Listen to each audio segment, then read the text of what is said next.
Slovensko moje, Slovenská najkrajšia krajina na svete.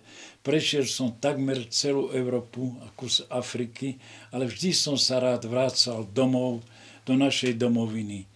Keď Pán Boh krásu rozdával, tak na Slovensko dal asi 2-krát, lebo takej nádhernej krajiny na svete nenájdete. Veď my Slováci, keď nás je takmer malá rodina, 5 miliónov, čo je to v porovnaní s iným svetom, ale to sa mi páči, že sme všetci súdržný národ. Máme blízko k sebe. Dodržiavajme krásne zvyky, obyčaje, ktoré nám nehali naši otcovia, pradedovia a plňme tieto, držme si, dodržiavajme túto krásu, ktorú nám snáď na svete môže každý závidieť.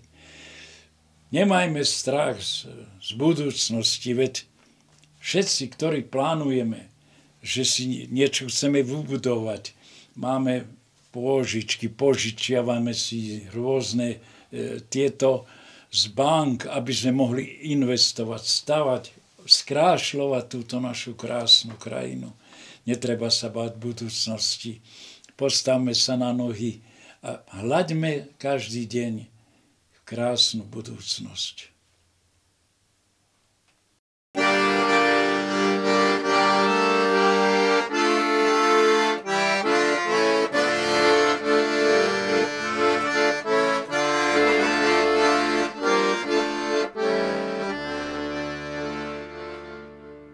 Na kraj